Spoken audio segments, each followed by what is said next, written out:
Et si la diaspora contribuait à la stabilité de l'économie? Entrepreneuriat, culture, économie ou encore secteur agricole représentent un fort potentiel pour le Congo. Dans ce numéro, nous sommes allés à la rencontre de tous ces acteurs qui, par leurs actions, essaient de se démarquer. Mesdames et messieurs, bonjour et bienvenue. Vous regardez Jeune Émergent, votre magazine. C'est un énorme plaisir pour moi de vous retrouver sur ce deuxième numéro sur C-Direct Télévision, la première chaîne mondiale des deux Congos. Je vous laisse en compagnie de ce reportage et je vous retrouve tout juste après.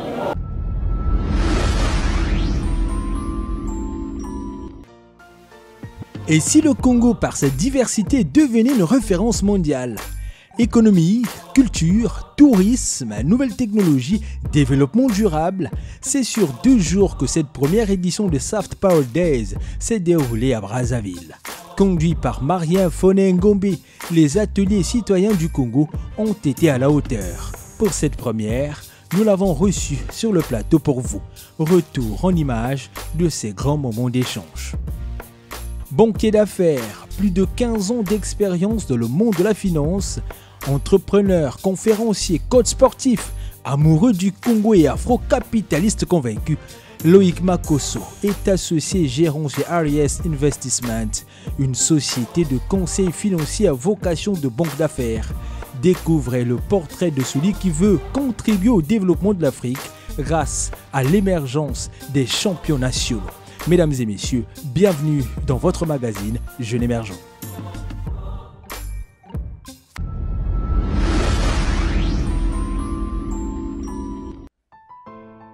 Hôtel Radisson Blu, centre-ville Brazzaville, 10 h. Une exposition de peinture et de photos avant le début de la conférence. 12h30, panel avec des intervenants diversifiés. Présence de plusieurs personnalités culturelles, diplomatiques et même politiques. Bienvenue au Soft Power Days. C'est sur 2 jours que vont s'étaler les différentes activités. Plusieurs thématiques à l'ordre du jour de ce grand rendez-vous. Nouvelles technologies, tourisme, photographie, engagement féminin, diplomatie, développement durable et musique.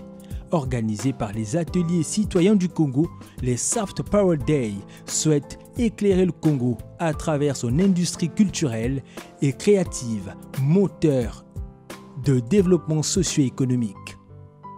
Conduit par Marien Foné-Ngombe, le défi a été de taille pour cette première édition organisée au Congo-Brazzaville. Réfléchir et apporter des solutions innovantes pour le Congo, faire participer tous les acteurs décisionnels, mais également faire des descentes sur le terrain afin d'informer, de sensibiliser et d'orienter. Les Soft Power Days se veulent être une porte ouverte sur le Congo.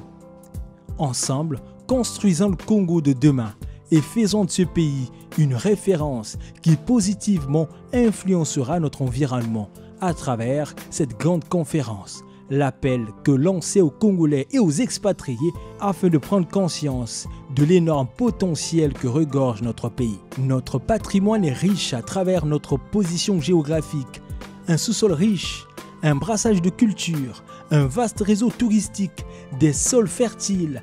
Le Congo possède tout pour se démarquer. Ainsi, il est d'une importance capitale de discuter ensemble afin de trouver des solutions et des pistes de sortie.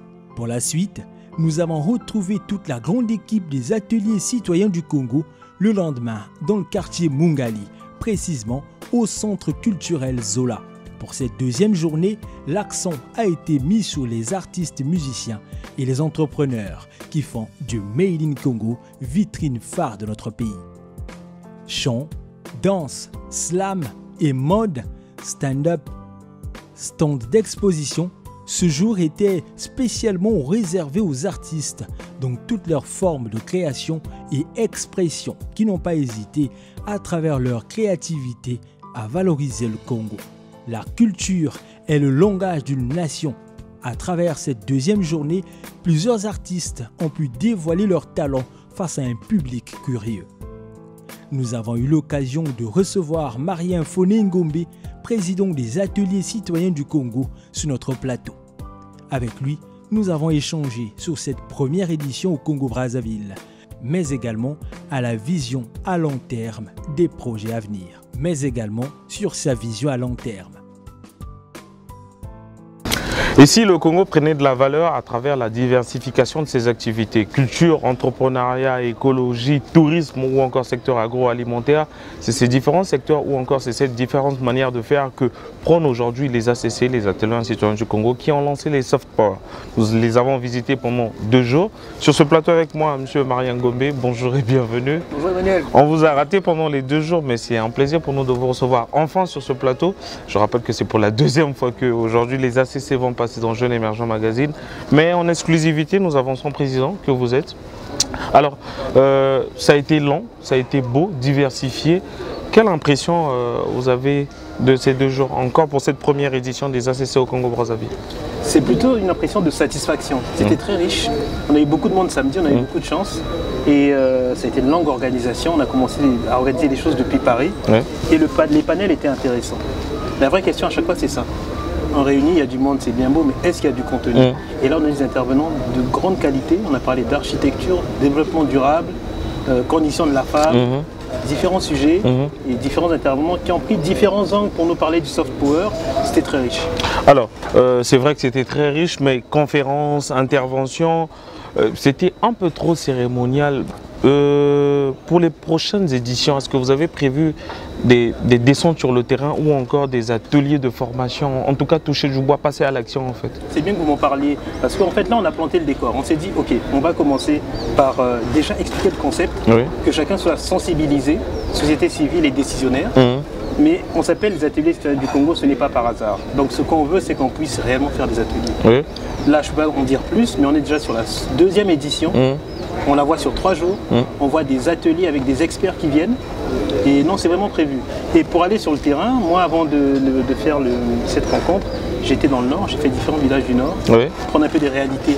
Parce que nous, on estime que c'est l'économie locale. Ce sont les collectivités locales qui vont faire que les choses prennent leur essor. Et on a des pistes et des choses à faire. Vous savez que dans les ACC, il y a beaucoup d'entrepreneurs. Donc par définition, on est des hommes de terrain. Et maintenant, c'est savoir comment organiser les choses et c'est prévu. D'accord. Alors, en parlant des ACC, c'est la structure que vous avez créée, que vous dirigez aujourd'hui. Qu'est-ce que nous pouvons retenir des ACC? Ou encore les ACC par définition, qu'est-ce que c'est? Les ACC, c'est un cercle de réflexion, un think tank, pour prendre le vocable anglo-saxon. À la base, un think tank, c'est produire des idées. On réfléchit sur différents sujets, on a fait des articles, on a consulté des experts, on a parlé d'éducation, on a parlé de la Covid, on a parlé de l'entrepreneuriat. Et on s'est dit qu'on allait se spécialiser. Comme certains think tanks se spécialisent, nous on a choisi le soft power, mais le pendant économique, ce sont les industries culturelles et créatives. C'est large, architecture, publicité, audiovisuel, bref, l'économie de la création. On parle de diversification de l'économie. Jusqu'ici, le Congo, 90% des recettes, c'est le pétrole. On sait aujourd'hui que l'économie de la création pèse plus lourd que l'économie extractive. Pour ne pas faire de publicité, Apple aujourd'hui pèse très lourd par rapport à des sociétés qui sont dans l'exploitation pétrolière. Donc nous, on dit que le Congo a un rôle à jouer. On est assis sur des choses énormes. Notre histoire mémorielle, la baie de Luango, tout le monde en parle aujourd'hui. La littérature congolaise est connue dans le monde. La SAP. La SAP. Un festival de la sapologie, imaginez de la ça. sapologie, oui. Vous savez, quand on dit ça, beaucoup de gens rigolent. Il y a des festivals dans le monde. Adama, Paris, la Sénégalaise a fait un festival qui rapporte de l'argent. Il y a des emplois qui sont créés, des emplois indirects, je le dis souvent, mais c'est vraiment vrai. Et après, nous, et la SAP, ce n'est pas que le vêtement. Il y a toute l'ajout oratoire, il y a tout le verbe du sapeur et tout ça. On peut codifier, c'est festif et on peut créer de la richesse derrière. La sapologie, il y a aussi l'art, l'ajout oratoire, le verbe. Ça peut être codifié, c'est un art en lui-même. Donc voilà, on a beaucoup de choses à faire. Marien Ngombe, 3 mots pour vous. Nous avons parlé tout à l'heure de la diversification de l'économie. Je vais revenir sur ça, 3 mots. Diaspora, diversification de l'économie, le Congo dans 10 ans. Votre analyse? Alors, diaspora. Ce mot aujourd'hui, c'est un vocable qui est un peu, qui sonne, qui a une consonance un peu négative. C'est bien dommage. Il faut rester sur les étymologies des mots, c'est important. Après, c'est l'homme qui donne une connotation négative. Aujourd'hui, la diaspora est mal perçue au Congo. C'est dommage. Je n'ai pas de leçon à donner à qui que ce soit, mais ce que je veux dire, c'est que nous sommes tous Congolais. autant que moi. Moi, pour l'instant, et en plus, être de la diaspora, c'est pas un état définitif, c'est un état transitoire. Beaucoup de ministres ont été de la diaspora, reviennent, et même certains repartent à la diaspora. Donc, ne condamnons pas cette diaspora. Il y a des gens de la diaspora qui sont assez maladroits, je dirais, mais c'est l'amour. En fait, c'est un amoureux et conduit. C'est-à-dire quand on aime une chose et qu'on a l'impression d'être incompris, des fois on devient maladroit. Et la diaspora active existe, elle est souvent silencieuse. Et nous, les ACC, on veut être la caisse de résonance de cette diaspora. On essaie d'aller vers eux, et on réussit. Beaucoup reviennent vers nous. D'ailleurs, pour vous dire, c'est un scoop. On va faire le même événement à la rentrée à Paris, sur le soft power, pour les gens de la diaspora silencieuse, qui agit. Donc oui, on est tous frères. Et il y a eu quelques incompréhensions, mais on va essayer de retisser ce lien-là qui est inaliénable. Finalement, si la diaspora se décidait à faire bouger les lignes dans 10 ans, le Congo, à quoi ça va ressembler? Dans 10 ans déjà, moi je suis partisan du retour. J'ai du mal à évaluer les chiffres du nombre de Congolais à l'étranger. 100 000, on n'a pas de chiffres, mais cette diaspora est indispensable. Vous connaissez l'histoire de la Chine, c'est la diaspora qui est partie, qui a appris ce qui se passait, comment l'expertise à l'extérieur est revenue construire. On a le devoir de revenir. Des fois, il y en a qui rigolent à Paris, qui disent « Ouais, je n'ai pas été boursier, je dois rien au Congo ». Ils le disent pour rigoler. Mais ce que je veux dire, ce qu'on doit au Congo, on l'a dans les tripes, on l'a dans le cœur. Le Congo nous a tout donné, on doit revenir construire ce Congo-là. Et avec cette diaspora, avec ceux du terrain, indispensablement, on travaille ensemble pour faire de très belles choses. Revenons sur les soft power, sur ces 2 jours. Nous avons remarqué qu'il y avait une présence presque, le nombre était presque au-delà. En fait, il y avait beaucoup de femmes et il y a eu même un panel spécialement constitué de femmes. Aujourd'hui, quelle est la place de la femme au sein de votre programme? Oui, c'est un vrai sujet des objectifs de développement durable, des ODD de l'UNESCO. Et je pense que c'est un sujet pour le Congo. La femme, pour l'Afrique, la femme a un rôle principal. Vous savez, à l'époque, la femme faisait tout. L'homme allait à la chasse. Une fois qu'il revenait, je caricature, mais il se croisait les pieds, la femme allait au champ, cuisiner, éduquer les enfants. Déjà, intrinsèquement, la femme est importante pour nous. Et plus que jamais à l'heure actuelle. Le Congo a 55% de femmes et beaucoup moins d'hommes. Donc pour nous, on doit absolument soutenir la femme au niveau de l'emploi, au niveau de la formation. C'est très important, la formation. Et du coup, c'est la femme qui va faire le Congo de demain. Parce que historiquement et parce que dans les faits, les femmes aujourd'hui ne bénéficient d'une égalité. Donc on doit travailler sur le genre, l'égalité des genres. C'est un de nos chevaux de bataille. C'est pour ça qu'on a fait un panel dédié aux femmes. Il y avait 4 femmes. Une juriste, une responsable communication et une autre qui est dans le tourisme, dans l'écotourisme. Tout ça, c'est important. D'accord. Aujourd'hui, quels sont vos projets à long terme?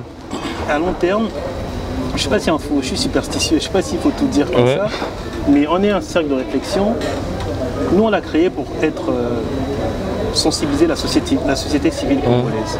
Mais il faut que les décisionnaires soient adossés à nos actions, adossés à nos idées. Il faut qu'on essaie d'être utile aux décisionnaires. Donc je me dis peut-être une agence, que les ACC deviennent une agence, que les ACC ou un think tank, mais réellement qui participe, qui est adossé à un ministère. Il faut parler de manière décomplexée. Être adossé à un ministère, travailler pour un ministère, pourquoi pas?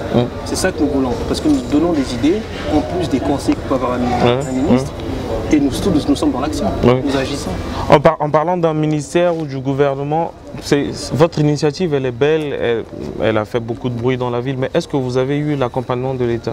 Officiellement non, mais je dois quand même remercier le ministre de la Communication et des Médias, porte-parole du gouvernement, M. Mungala, qui nous a reçus, qui a montré sa sensibilité par rapport au sujet, et c'est déjà très bien. Donc c'était important pour notre crédibilité de faire cet événement sur fonds propres, sans bénéficier de fonds du gouvernement, mais on a eu un écho. Et parfois c'est plus important qu'un accompagnement sur le plan financier. Donc on a eu un écho, et pour être transparent avec vous, j'ai des audiences avec différents ministères pour en discuter. C'est le premier pas, en discuter, voir ce que nous on peut apporter modestement. C'est en cours. Et voilà, le soutien c'était plutôt de cette Tout à l'heure on venait de dire qu'il y avait eu beaucoup de panels, nous avons eu l'économie, le tourisme, les nouvelles technologies, et c'est vrai que le Congo dans sa diversité c'est un peu plus large. Est-ce que pour les prochaines éditions vous avez prévu d'arriver un peu plus loin ou de diversifier encore un peu plus d'activités? En termes de sujets ou en termes de lieux? Non, en termes d'action en fait, en termes de sujets à mener sur à développer. On n'a pas épuisé les sujets. On n'a pas pu parler du tourisme comme on voulait. Il y a beaucoup de sujets qui sont vraiment différents. Donc je le disais tout à l'heure, on va faire sur 3 jours des ateliers vraiment, mais on veut des gens un peu basiques. Le Congolais, c'est bien ces conférences-là, pour que les gens comprennent l'importance. Nous, ce qu'on veut, c'est aussi être dans le concret, pouvoir aider ceux qui entreprennent. par des pistes, des solutions, voilà. Et c'est pour ça qu'on va faire des ateliers pour que vraiment on ait des entrepreneurs, qu'il y ait des banquiers qui soient là, que ce soit concret. On dise voilà, ce qui manque au Congo, on a fait un diagnostic, voilà, les dossiers sont mal montés, ou une piste qui n'est pas assez explorée, ou on manque de formation dans tel domaine. Voilà. On n'a pas une culture muséale au Congo. Il y en a qui voyagent pour aller visiter des musées. On m'a parlé d'un endroit à Konkana, j'espère que je n'écorche pas, où il y a beaucoup d'œuvres d'art. En fait, c'est l'histoire c'était un prêtre qui était là-bas. Et ceux qui se convertissaient au christianisme ramenaient leur totem, leur grévé à ce prêtre-là. Il doit avoir 3000 œuvres, beaucoup d'œuvres qui sont là, inexploitées. On va y aller pour dire le concret. On y va cette semaine pour voir ce qu'on peut faire. On va aller à Boko. On a été à Makwa, on est passé par, pas Imfondo, mais c'est parce que je pense au peuple autochtone, je vais en dire un mot tout à l'heure. Bref, on se déplace pour comprendre ce qui se passe. Juste parce que, pour ne pas l'oublier, il y a une dame qui fait glacis, des glaces inspirées de nos fruits des forêts. On a échangé avec elle, je ne sais pas dans quelle mesure on va travailler ensemble, mais elle fait des plantations qui donnent de l'emploi, qui viabilisent certains sites. Vous imaginez des plantations de tondolo et autres. Il faut voir comment accompagner cette femme-là. En termes de visibilité, c'est important. Ou en termes de, je sais pas, comment avoir des financements. Même faire un crowdfunding à bien booster, ça peut être très efficace. Ça, c'est concret. Est-ce qu'aujourd'hui, les ACC ou encore le soft power peut être considéré comme une porte à l'investissement pour les entrepreneurs? Parce que la réalité sur le terrain, c'est que les dossiers sont peut-être bien montés, les projets sont importants, mais toujours un problème revient, c'est le financement et l'accompagnement. Est-ce que les ACC aujourd'hui peuvent être cette porte-là? Financement, précisément pas forcément, mais accompagnement, oui. C'est notre ambition. On est 30 membres dans les ACC. Mais si on prend les gens affiliés, les experts que nous connaissons, c'est un réseau assez important. Modestement, on a un réseau vraiment important d'experts comptables et autres. Aujourd'hui, grâce à ce réseau, grâce à la petite crédibilité que nous avons, passer par nous pour avoir un expert comptable qui vous accompagne, ça vous reviendrait moins cher. Parce qu'on a un ADN associatif, qu'on le veut ou non. Donc, l'accompagnement, oui, c'est le but. Ok. Et si aujourd'hui, à travers tout ce que vous avez récolté ici, vous essayez de vendre le Congo à l'extérieur et vous faites ça par exemple sur 5 ans, 10 ans, quels sont les retours possibles qu'on peut avoir? Les retours, c'est que, je vous dis sincèrement, c'est attirer des investisseurs étrangers. C'est ça le but. Mais donc, une coopération se prépare avec le ministre de la Coopération des Affaires étrangères, bien sûr. En tout cas, j'aimerais, sincèrement, je suis absolument à l'aise avec ça. J'aimerais. C'est une machine de guerre, j'ai envie de dire, ce ministère-là. Donc, si on peut être dans la danse, pourquoi pas? Parce qu'il faut vendre ce pays de 342 000 km², ce grand fleuve Congo. Le Congo, le mot Congo, le mot le plus utilisé aux Amériques pour parler de l'Afrique. Congo Square, on est assis sur quelque chose d'énorme. Quand on parle de King Kong, c'est le mot Congo qui est juste un peu déformé. Le mot Congo résonne particulièrement. Il y a des villes dans le monde qui s'appellent Congo. Tout ça, ce n'est pas rien. Il y a quelque chose qu'on peut essayer de l'exploiter. Voilà. Et c'est par des partenariats publics-privés qu'on va y arriver. Il faut attirer des investisseurs. La baie de Luango, je suis intarissable, mais bon, allez-y. Maria Gobé, je rappelle que vous résidez en France et vous êtes spécialement venu avec toute votre équipe pour ça. Comme vous, il y a beaucoup de gens de la diaspora qui veulent venir ou ceux qui hésitent encore à venir au Congo pour lancer des initiatives. Quel est le message que vous pouvez leur passer? Parce que je rappelle que nous sommes sur C-Direct Télévision, la première chaîne mondiale des deux Congos aujourd'hui. Et donc, il y a beaucoup de personnes qui nous suivent. Quel est le message que vous pouvez leur passer? Je vais être humble parce que j'ai croisé beaucoup de Congolais qui n'ont pas fait d'événements, mais qui sont là pour du business. J'en ai croisé, on est au Radisson Blu, 2. Donc les gens bougent, de la diaspora, ils viennent, mais ils sont peut-être un peu plus discrets que moi aujourd'hui du moins. J'ai pas de conseils à donner, ils savent des choses qu'on peut faire au Congo. Moi je vois des Libanais, ils sont pas là pour le paysage, ils viennent pas contempler le fleuve. Donc, tous les Congolais savent. Le Congo est un peuple averti. Maintenant c'est une histoire d'opportunité, une histoire de rencontre, une histoire d'hommes, ils veulent de la visibilité, il faut qu'ils vous rencontrent en vous, et ainsi de suite. Non, la posture de donneur de conseils ou autre chose, non, je ne veux pas cette posture-là. Tout le monde sait qu'il y a des choses à faire, osons, et faisons ensemble. Donc ça c'est important. Nous on est ouverts les ACC. J'ai croisé un monsieur qui a une association qui veut faire un événement sur Paris. J'ai dit on va faire ensemble. Faisons ensemble et soyons le Congo de l'émulation. Moi je vais vous voir vous, je vais voir d'autres journalistes. Ouvrons le jeu, j'ai envie de dire. Ouvrons le jeu, libérons les énergies. Osons, ouvrons le jeu, libérons les énergies. C'est sur ces mots que nous allons conclure notre interview aujourd'hui avec Maria Gobé. Je rappelle que vous êtes président des ACC et vous venez de lancer les soft power officiellement ici au Congo-Brazzaville qui s'est tenu sur 2 jours. C'était un plaisir pour nous de vous recevoir sur ce plateau de Jeunes Émergents. Oui, merci beaucoup. Quel est votre dernier mot? Mon dernier mot, c'est merci. La gratitude, c'est très important. Savoir dire merci. Merci à vous. La deuxième fois que vous me recevez, dans des conditions vraiment où je vous remercie. Merci aux intervenants qui étaient là présents. Merci au public qui est venu en gros nombre. Et je remercie les membres des ACC. Ils mettent beaucoup d'énergie. Ils sont ils m'épatent. Merci encore. Donc, voilà. Et cette initiative ne va pas s'arrêter là. On se retrouve l'année prochaine avec les ACC, mais on va vraiment aller sur le terrain. Yes. Merci Maria. Merci. Voilà à la fin de notre émission. J'étais très heureux de vous présenter ce numéro. Je vous donne rendez-vous pour le mois prochain, sûrement pour d'autres découvertes. D'ici là, prenez soin de vous. Je suis, tu es, nous sommes Jeunes Émergents. Merci et à très bientôt.